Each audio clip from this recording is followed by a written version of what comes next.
Bon, j'aime ce qui se passe parce que moi, j'avais déjà vu ça comme ça, j'avais vu ça venir.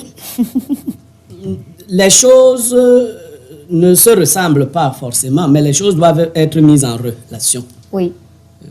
Et Boussi Boulaga disait, un peuple qui se ment à lui-même n'évolue pas. Le Cameroun n'est pas une île. Le Cameroun est un pays qui s'est doté des institutions et de tout. Mais il y a une particularité quand même. À côté du Cameroun, vous avez la Guinée équatoriale, qui a pour président Obiangema Mbazoro, qui est président depuis 1979, et qui a préparé son fils Théodorin à lui succéder. Il est vice-président et ministre du ciel et de la terre. Donc, les Guinéens, les Équato-Guinéens n'ont pas de problème. Ils connaissent leur futur président. Alors, nous également, le président Paul Biya a utilisé une certaine technique, celle qui a consisté à dire, bon, vraiment toutes les autres choses, je ne suis pas dans l'enrichissement, je ne suis pas dans ci ou ça, mais je suis dans le pouvoir.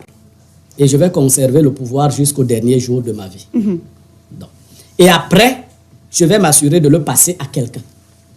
Voilà le programme. Et ça semble convenir au niveau de la conscience populaire des Camerounais. De toutes les façons, les Camerounais donnent l'impression d'acquiescer. Moi, je dis des Camerounais parce que ceux qui n'acquiescent pas ne montrent pas suffisamment qu'ils n'acquiescent pas.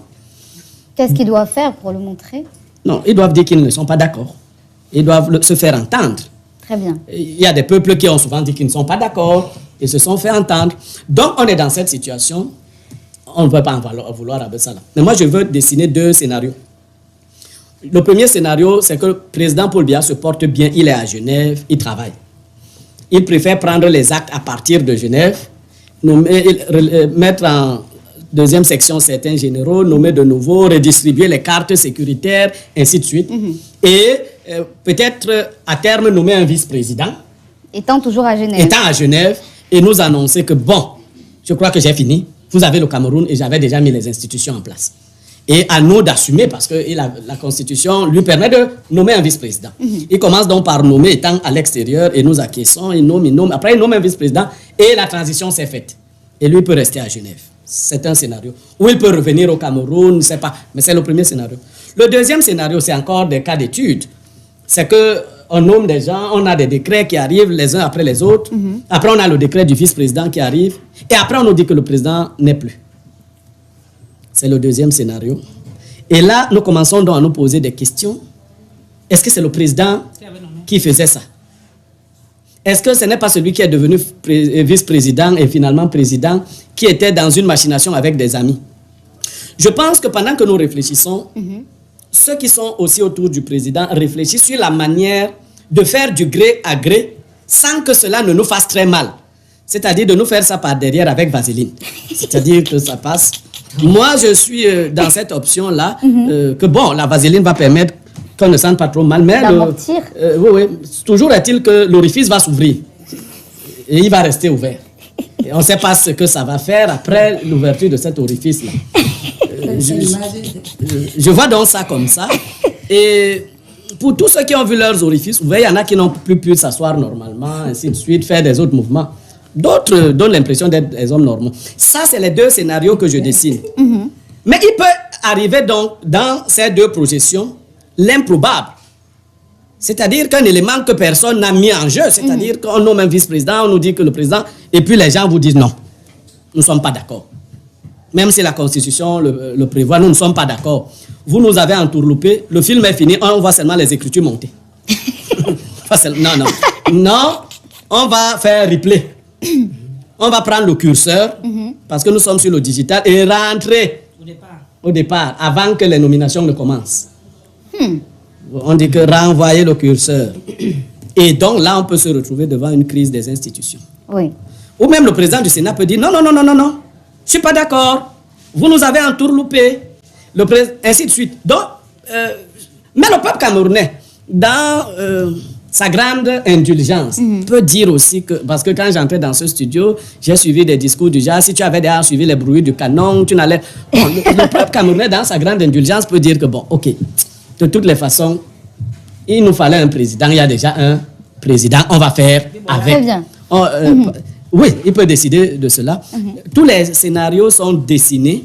Je regarde le cours des événements. Je vois les événements prendre une certaine vitesse. Et je veux donner un conseil.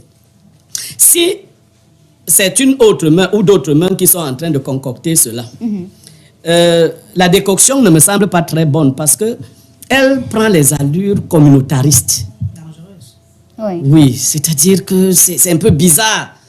Je ne vais pas revenir sur les nouveaux généraux et tout. Il y a une sorte de polarisation, de confiscation communautariste de ces postes-là qui inquiète. Dois-je vous dire que ce n'est pas toujours bien de croire que parce que vous êtes entouré de vos frères, vous êtes trop en sécurité. Très bien. Donc, moi, je vous conseille, si c'est d'autres mains qui le font, quand vous allez vouloir chuter, proposez quand même aux Camerounais un vice-président potable. Il y en a parmi vous. Proposez-nous quelqu'un de potable. Je ne donne pas de nom. Parce que si vous nous proposez quelqu'un de pas du tout potable, vous serez responsable de la suite des événements. Un Camerounais normal, ordinaire, quand il observe son pays, même s'il n'est pas intellectuel, à la lecture de ce qu'il voit, va se fonder une opinion sur ce qu'il voit, sur ce qu'il entend, sur ce qu'il vit. Dans un pays sérieux, je reviens sur le terme sérieux, il y a des choses à faire avec des proportions bien définies. Quand vous franchissez les proportions, il y a problème. Il y a problème. Le fait que le pays soit dirigé à distance, ce n'est pas là-bas le débat. Ça se fait. Mais la question est bien claire. Jusqu'où? Parce qu'il faut bien comprendre le sens. Jusqu'où? Dans la vie, il y a des limites à toute chose. Même la vie que Dieu nous a donnée a une limite. C'est ça qu'à un moment donné... Jusqu'ici, Martial Bessala n'a pas répondu à cette question. Jusqu'où peut-on diriger un État sans être au pays? Allez-y. Moi, je voudrais qu'on soit cohérent. Et moi, je suis assez embêté que ce soit un jeune qui défende cette affaire. Vous avez dit que le président est parti en congé. Pendant qu'il est en congé, c'est toujours vous qui venez dire qu'il est en train de travailler. Je crois qu'au lieu de rester dans cette cacophonie, qui ne vous aide pas. Qui est-ce qu'il a en congé? Au Cameroun. Non. Le ministre directeur du cabinet civil, communicateur officiel du président, a dit, le ministre, le RDPC n'assume pas la gestion de l'État. Donc, parle du RDPC. Je ne l'ai jamais dit. J'ai dit le RDPC n'est pas le gouvernement. C'est différent. J'ai dit le RDPC n'est pas le gouvernement. Oui, remettez la base. Je ne peux pas le dire. Le RDPC n'est pas le gouvernement. Le RDPC n'est pas le gouvernement. Voilà, je dis donc, n'étant pas le gouvernement, c'est lui qui a qualité. Mais tu parles en quelle qualité? Permettez que je poursuive. Non, je dis en quelle qualité? Citoyen. Je suis citoyen et ce citoyen a vu le communiqué. J'ai lu le communiqué du directeur du cabinet civil. Lorsque le président partait du pays, arrêtez la manipulation. Et c'était clair, le président allait en cours séjour privé en Europe. Il n'a jamais été question de congé.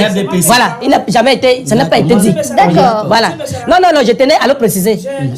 Qu'on n'a pas parlé de congé, on a parlé d'un séjour privé en Europe. Je voudrais indiquer aux Camerounais que on n'a pas besoin de crier sur tous les toits. Non, parce que vous m'étouffez. Je dis que vous avez indiqué au Camerounais qu'il était en congé, vous avez indiqué qu'il était en train de travailler. On va vous aider. Il y a des journalistes et des chaînes de télévision au Cameroun. Le cabinet civil ne manque pas les moyens de les embarquer dans un avion pour aller à Genève, qui donne une conférence de presse, puisqu'il a décidé d'être en location à l'hôtel là-bas. Vraiment, la vérité, c'est comme le bâton. Le mensonge sont les calebasses. Et les calebasses sèches ne partent pas la danse des bâtons. À force de créer les entourloupes, les mensonges autour de cette affaire, le dernier jour, quand la vraie version de ça va sortir, j'espère que vous aurez l'occasion, parce que je vais profiter pour vous dire, pas plus loin qu'au Gabon, il y avait des gens qui par respect, M. Alain Claude Bilibidji, étaient plus zélés que vous. Pas plus loin qu'au Congo. Vous n'êtes pas moins zélé. Non, Mobutu, c'est ce qu'on a fait les dominations pire que celles que vous avez fait. Ouais, dessiner les scénarios. Sauf que, écoutez, on ne peut pas mentir un peu tout le temps. Ah, laissez le discours. Il est constant. Vous fuyez les élections depuis, vous ne faites que faire vos prorogations là. Mais vous êtes même arrivé sur la scène politique. Tout à l'heure, quand vous serez candidat à une élection, vous verrez de quoi chacun est capable. Tout à l'heure, Bériot a évoqué un point particulier, que dans la dynamique de tous vos documents-là, à la dernière minute, ne soyez pas coincés, parce que entre la chambre du président et le média public qui sert de tam-tam de continent pour vous, les informations ne sont pas toujours cohérentes. Vous savez, évitez d'être comme les violonistes du Titanic. Vous savez, quand le Titanic voulait couler, il y avait des gens qui jouaient au violon, d'autres buvaient le vin, pendant que d'autres dansaient. Jusqu'à ce que tout le monde découvre que le bateau a pris de l'eau. Vous ne pouvez pas, il est normal qu'un homme ait des soucis de santé, il est normal qu'un homme ait du repos. Mais vous ne pouvez pas créer autant de mystères. Au lieu d'aller... On nous dit que le président n'est même pas malade. Non, au lieu d'aller à Jeune Afrique, aller à RFI, embarquer les chaînes de télévision camerounaises avec leurs journalistes, allez-y, faites une conférence de presse à Genève, puisque vous avez décidé de quitter le palais qu'on vous a donné. Ils n'ont pas peut-être eu les billets d'avion, attends. Non, écoute.